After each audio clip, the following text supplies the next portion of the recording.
White House is defending President Trump's endorsement of controversial Senate candidate Roy Moore. Is the White House putting Moore's vote ahead of allegations of child molestation and the larger questions of morality? Joining us now with her take on that and other news items, counselor to President Trump, Kellyanne Conway. Always a pleasure to see you.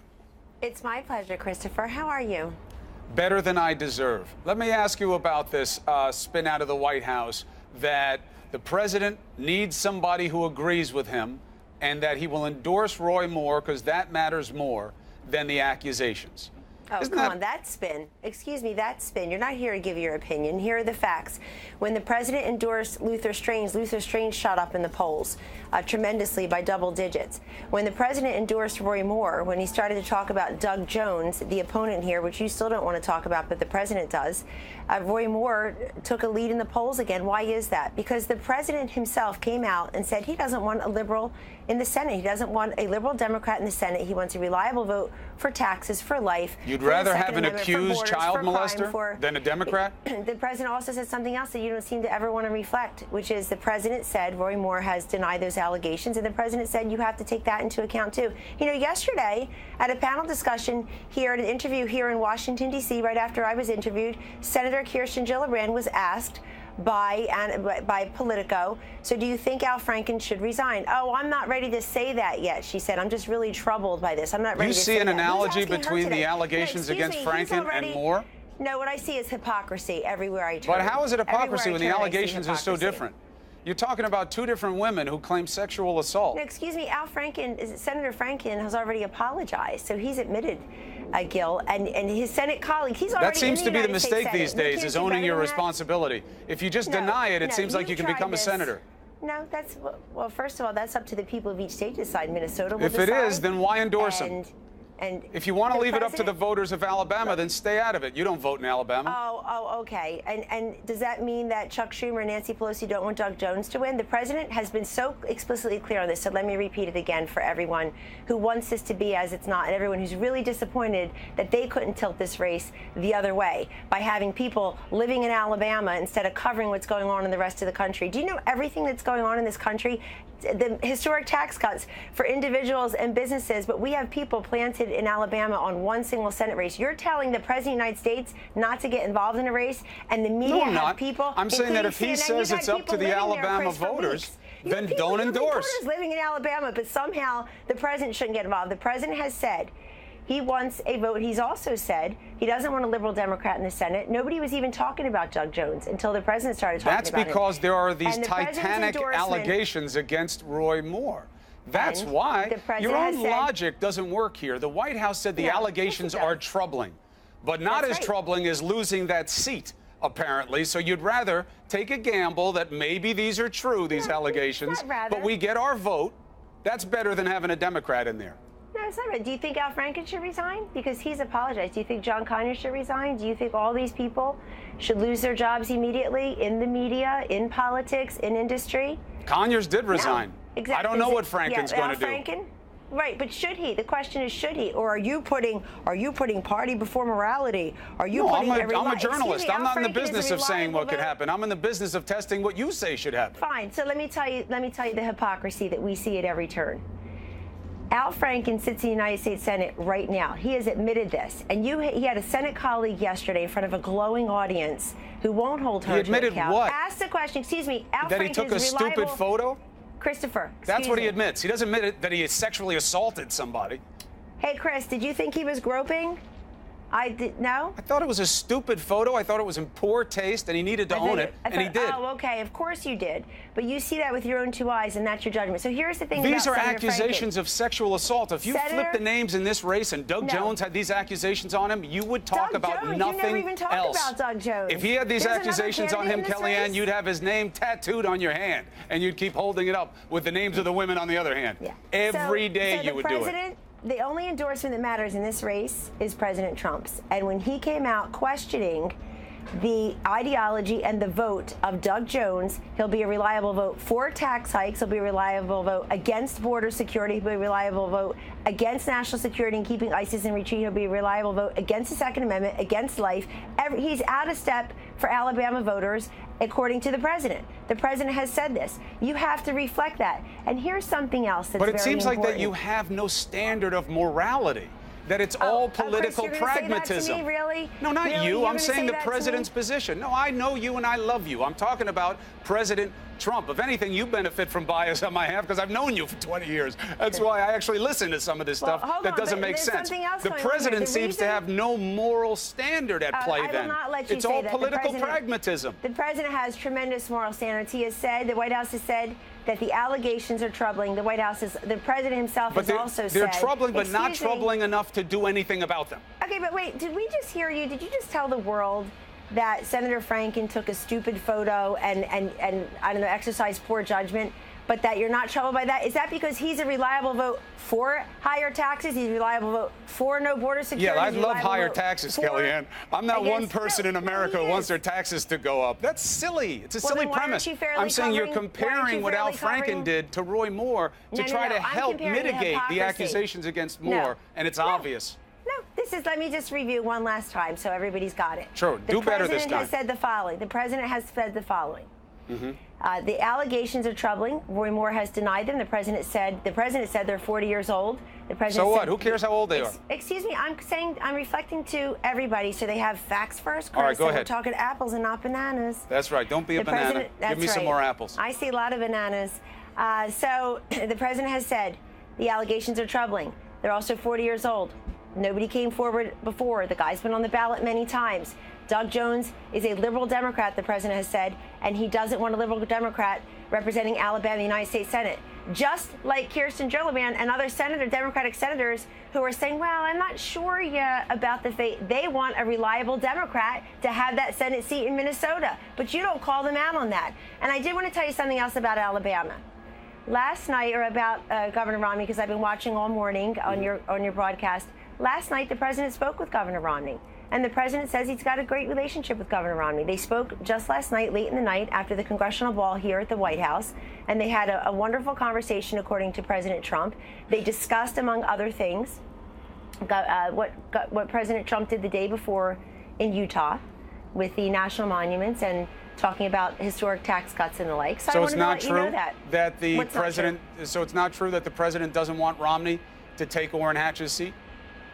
I didn't see Governor Romney file papers to run for Orrin Hatch's seat. Senator Hatch may run for re-election, and the president, as he did with incumbent Republican Senator Luther Strange, he was supporting an incumbent Republican senator who's been a reliable vote for their shared agenda. So if Orrin Hatch steps away, would he support Mitt Romney?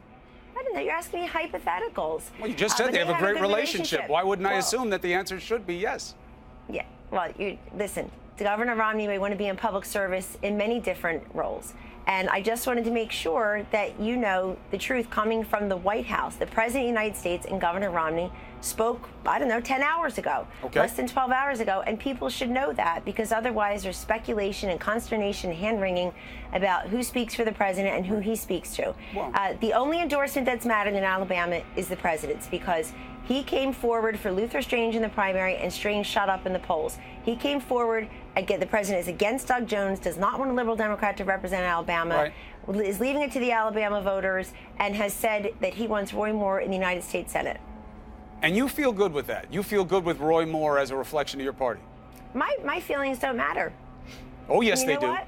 You are a counselor of the President of the United States. Roy Moore is a guy who talks about gay marriage as if it were bestiality. Anytime I express a feeling about a candidate, people who want to make themselves relevant get airtime and Twitter time. So you got to be careful about the Hatch Act. They're going to have to find something relevant and important to do today to make themselves feel better. You have to be careful about observing the rules of ethics there. Let me tell you what I feel good about. That Donald Trump's the president of the United States, that Mike Pence is the vice president of the United States. I feel great for all those forgotten men and forgotten women who are going to get a tax cut for Christmas and for New Year's and for the holidays. All those rich people who are going to get that tax cut.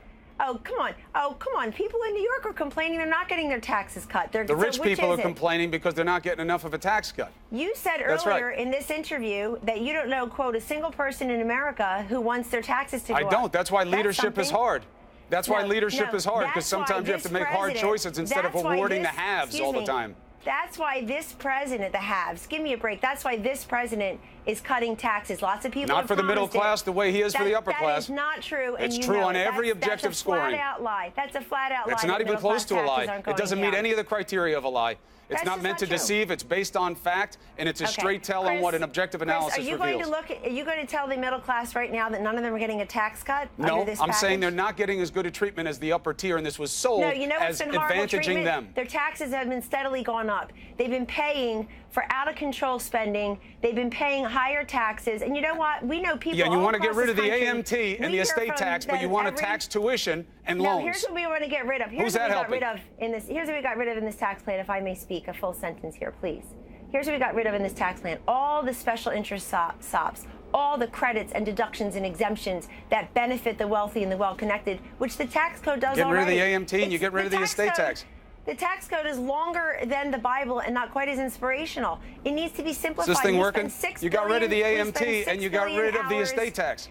You know, this is the Who does that help? Cable. Excuse me. You work for the cable news network, CNN. It's not the CON cable opinion network. If you would just let me. I'm telling you what is in the bill. Package. No, this is what's in the bill. You attack me personally all the time. It hurts my feelings, but it doesn't change where I'm coming from. I'm not attacking you. I'm not attacking you. I'm merely saying if you would let me tell America what's in the tax package, then we can have a conversation about it. You do, and then I have to check it against what you're not telling America. You just told people in short order, which is really great, I hope that goes viral, that you don't know a single person in this country who wants their taxes to go up. Who wants a tax hike? That the middle class won't benefit from this package, which is a lie. I did not say that. I said the middle class won't benefit the way the upper class will, and the bill was sold to them as advantaging them. That's what the president said. It's going to be for you, middle class. The corporate tax rate will go from the highest in the developed world at 35% to 20%. And it is a gamble that will inure to the benefit of workers. That is not a given. Hey, Chris, you know what? Had the stock market crashed under Donald Trump's presidency, you know, Donald Trump used to say, don't look at the stock market as a measure of Main Street. Gone lower, that would be all you talked about. You'd have those fancy graphics. But here are the facts. When he got elected last November, the stock market was at 18,000. It's over 24,000. Stock market's done great. Stock market's done great. Yes, it is. And that's called causation, not coincidence. All the consumer confidence numbers, the manufacturing confidence numbers, the small business formation because a lot of them are banking on getting big tax cuts that'll help their bottom line. 9.1 million female small business owners in this country, and I was one for 22 years. Now you want to fight for women? You're endorsing Roy Moore, but now you want to hold women up on a pedestal. Hey, Chris, I fight for women every day here. It's why I'm here. But I fight for the forgotten man and the forgotten woman. I fight for the people I grew up around who live paycheck to paycheck, who are white-knuckled at the end of each month to pay their rent and their mortgage, their tuition, or their student loan voucher. They struggle to pay for groceries, to fill up the grocery cart and the gas tank. And are you helping them with their student loans? I'm not here for the ubiquitous anchors making millions of dollars. I'm here for the forgotten woman. And let me tell you, and they need the help every single day. And you promised them help, and this bill does not deliver them to a better place, to the disadvantage of the upper class, which is what the promise was. Pull up the information from the Tax Foundation, state-by-state analysis. Go ahead. I would commend. No, go ahead. See what you're getting in Wisconsin. Nearly 20,000 new jobs projected. Over $2,000 for each household. This is a trickle-down theory that we don't know if it will come to roost. But I got to ask you about something else that we skipped on. I got two more things I got to get from you. One is easy, one is hard. The easy one is the president spoke to Romney. That assumes that there is a good relationship. Why did he have his pit bull Bannon down there in Alabama taking the guts out of Mitt Romney yesterday, accusing him of not serving his country, accusing him of hiding behind his faith, saying things about Romney that are equally true about Trump and his kids? Why would the president let Bannon do that? Why wouldn't he condemn that if he wants to have a good relationship with Romney? Well, first of all, you said many things in there that just aren't true. Sending him down there to speak for the president, that's not true. Steve Bannon has been with Roy Moore for a while now. He's down there supporting the candidate what about what he supports with the operation that he currently runs. I am telling you that this president spoke to Governor Romney last night. Did he apologize for what Bannon said? After that rally. I won't tell you the contents of the full conversation. I don't even know that was raised. I'm not even sure the president was aware of that because we had the president and the first lady stood in line for 3 hours taking pictures with members of Congress and their spouses, the cabinet, and do you call out Steve Bannon for saying that about Mitt Romney? Chris, can I finish? Saying he hides behind his faith? Whoa. Excuse me. And they were here at the Congressional Ball. We had a wonderful bipartisan event. I personally I'm glad you had a good party. But what happened with that comment about Romney? You're not listening. they spoke about a number of different things. This is a former presidential candidate and governor. This is the current president. If they can work on issues together of common interest, that's great. And that's so the president. The only endorsement that's mattered in the Alabama race, the one that's mattered the most in this race, is the president's, because after he came out against Doug Jones, and none of you seem to want to say those 9 letters, Doug Jones, that God forbid people find out who he is and who he would be in the Senate. So the president had to go out and do it for you. Thank you, Mr. President. It doesn't make any sense. This isn't about hiding Doug Jones. No. This is about taking a position on what's been said about Roy Moore, which aren't just these accusations. No, that's what you think. He wouldn't let the 10 Commandments be taken out. He puts his faith before the secular laws of a society that is a secular society. And tell me about Doug Jones. Give some equal time here. Give some facts second here, Chris. Doug Jones checked the boxes as a Democrat. He's going to be a tough sell in Alabama. That's always true. He does not have these kind of accusations against him. He's not a man who said that his idea of his religion is more important than what the Supreme Court says, if he's going to be an administrator of the laws as the Chief Justice of the Supreme Court of Alabama. And that's okay, because he's going to agree with the president, so the president's willing to swallow all that to get somebody who wants to vote along his way. The president's been very clear on this. The president's been very clear on this. And you know that the Democrats are protecting their own who are already in office in large part because they want reliable liberal Democratic votes. The president was supposed to be different. He said he was going to be better, that he wouldn't play the same games. The Democrats have wasted an entire year. Literally, they wasted all of 2017 They're boxed talking out. about 2016 and talking about 2020. I look at the people who want to run against Donald Trump in 2020, They're and I boxed laugh out out. loud. They don't What have did the they do in numbers. 2017? They don't have the influence. They put up amendments on things. They all get shot down. We know how the power dynamic works. No. Excuse me. The Republicans passed historic tax cuts. They're in conference now. Historic in what way is what we're going to have to find out. It also repeals the Obamacare mandate. It opens up Anwar. How's that going to help the little guy? You know how it's going to help the little guy. We hear from the little guy every day, and I have to say, I'm starting to feel insulted on their behalf. They come here to visit us. I sat in the Oval Office yesterday with the president and 4 families. It was an open press event. Because they want to be able to trust and believe in their government. Did CNN follow up with any of those families yesterday who visited with the President of the United States and told him on camera? I know he has his fans. How happy they are about. Well, are they wrong? Are they misinformed? I know he has his fans. Chris? No, they have hope. They have faith. They want things to get better. And you can't fault them for that. But let's see what you give them. I got to ask you about something else. Go ahead. Harry, I have a meeting. You know that this is a controversial move, moving the embassy to Jerusalem. From the White House perspective, how does this increase the chances of peace? Donald Trump, as president, is doing something that several presidents have promised in the past. Let's review the facts here. President Bill Clinton promised to move the embassy to Jerusalem. President George W. Bush promised to move the embassy to Jerusalem. In 1995, by a vote of 93-5, the United States Senate agreed with that and said in 4 years they would do that. Instead, President Clinton did the 6-month waivers. President George W. Bush did something similar. What reason did they offer? Excuse me, it takes President Donald Trump's What reason did they offer for not doing it? To make good on a promise that they cited several different things, but this president National security concerns. Nobody has an embassy in Jerusalem. Chris, this president, the geopolitical reality is that the administrative state of Israel does exist in Jerusalem. That is where. Why does nobody else have an embassy there? Why are European leaders and people in the Middle East saying this is a dangerous thing to do? Even the Pope said leave it the way it is. So, Chris, this is what the American president said about the American embassy. Okay, that's what we're going to talk about here. This president's leadership spells the difference. You don't like that the Pope's against it, Kellyanne. It's tough for us Catholics when the Pope comes out against us so close to Christmas. Go ahead. Okay, great. But let me do a full sentence here, not just a semicolon, please. Please, the way you speak is up to you. You'll get the time. The difference between President Trump and past presidents, because they've all promised the same thing with respect to moving the embassy to Jerusalem, is that this president actually will do it. He has consulted with his national security and foreign policy team. He has consulted with the major players. And he has, look, remember when this president took his first foreign trip? He went right into the seat of the major religions. He started out in Saudi Arabia. Then he went to Israel. He was at the Vatican. This is somebody who, from the beginning, told the world that he is open to talking to different leaders and respecting all different religions. He has talked to Mr. Abbas. He has talked to Mr. Netanyahu. He has talked to many different leaders across the world.